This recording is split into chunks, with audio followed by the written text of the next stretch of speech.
Assalamualaikum warahmatullahi wabarakatuh. Perkenalkan, nama saya Berliana Noviansyah dari kelas TI 20 RPL 1. Kali ini saya akan mempresentasikan materi presentasi, yaitu analisis kebutuhan data warehouse pada mata kuliah data warehouse dengan dosen pengampu Bapak Abdul Halim Ansor, Eskom Mkom. Pada subbab yang pertama yaitu adalah granularity, yaitu level detail atau ringkasan, di mana granularity sendiri adalah level detail atau ringkasan atau summarization dari sebuah unit data pada DW. Level granularity dikatakan rendah jika unit data berada pada tingkat unit yang sangat detail. Nah, contoh dari granularity ini adalah terdapat dua level pada granularity, yaitu low granularity atau granularity rendah, yaitu yang memantau pengeluaran bulanan secara umum tanpa memperinci kategori pengeluaran. Contohnya, dalam menghitung total pengeluaran bulanan tanpa memisahkan antara belanja kebutuhan sehari-hari, hiburan, dan juga tagihan.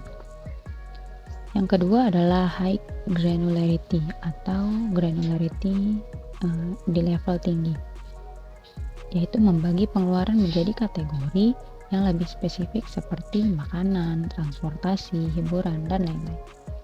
Contohnya adalah memonitor pengeluaran harian dengan rincian makanan, transportasi, belanja pribadi, dan juga tagihan. Lalu selanjutnya adalah data multidimensi atau fakta dari berbagai sudut pandang. Apa sih data multidimensi itu?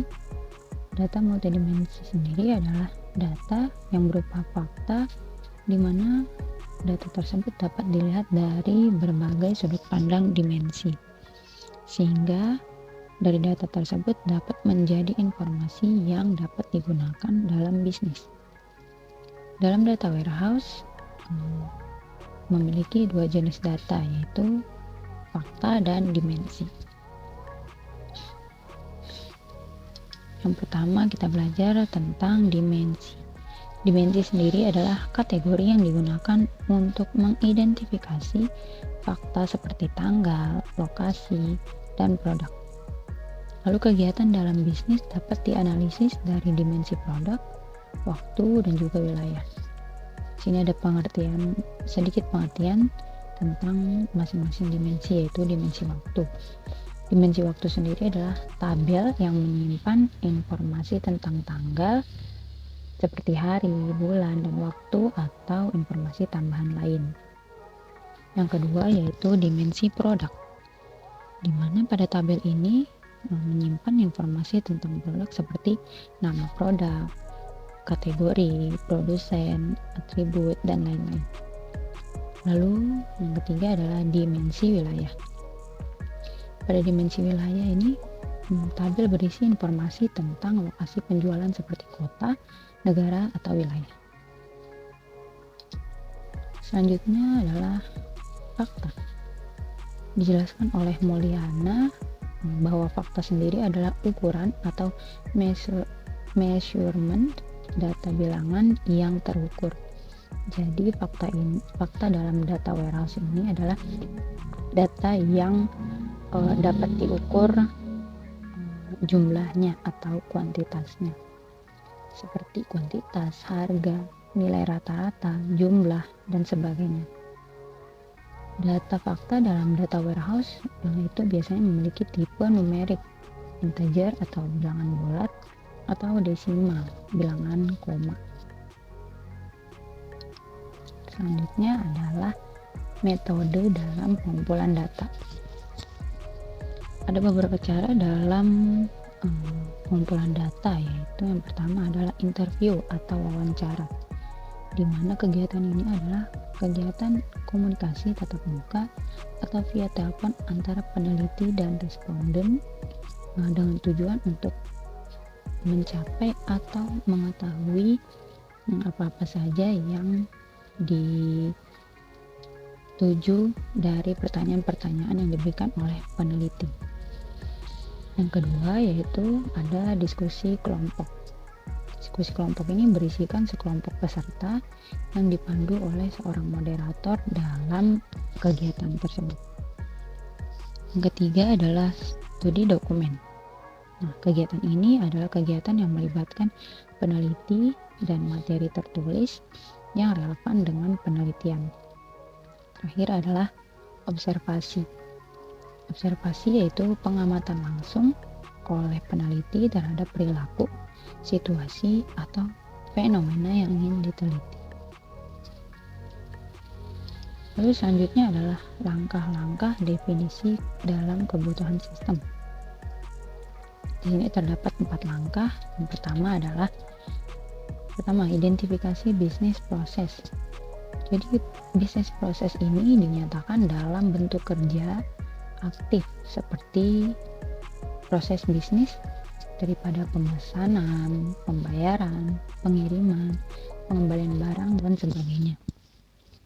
Di dalam kegiatan ini terdapat kegiatan untuk memahami input, proses, dan juga output yang akan terlibat dalam perencanaan proyek data warehouse. Nah, yang kedua adalah menentukan level granularity. Setelah kita mempelajari atau mengidentifikasi bisnis proses, langkah selanjutnya kita harus menentukan level granularity, di mana pada level ini kita akan menentukan dengan tepat level setiap dimensi yang merepresentasikan pengukuran fakta. Ketika kita sudah menentukan dengan tepat level setiap dimensi pada granularity, maka tingkat granularity yang sesuai memungkinkan pengambilan keputusan yang lebih baik dan juga tepat. Lalu data yang disajikan pada tingkat yang tepat dapat membantu pengambilan keputusan yang terinformasi dan efektif untuk kegiatan pada bisnis tersebut. Terus selanjutnya yang ketiga adalah mengidentifikasi dimensi. Penentuan dimensi berasal dari pertanyaan bagaimana mendeskripsikan data hasil pengukuran proses bisnis.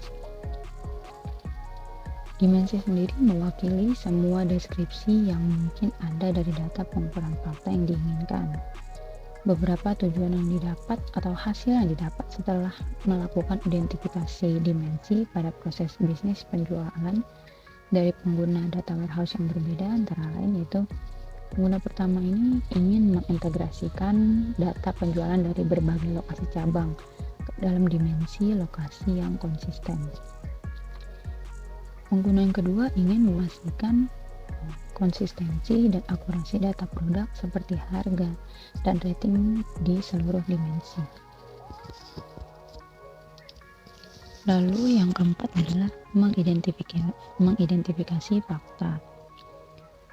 Fakta sendiri ditentukan dengan menjawab pertanyaan apakah yang diukur oleh proses bisnis.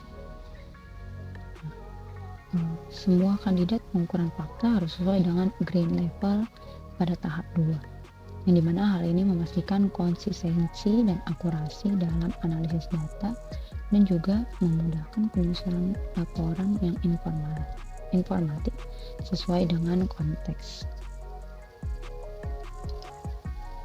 Baik, cukup sekian materi yang dapat saya sampaikan, lebih kurangnya mohon maaf.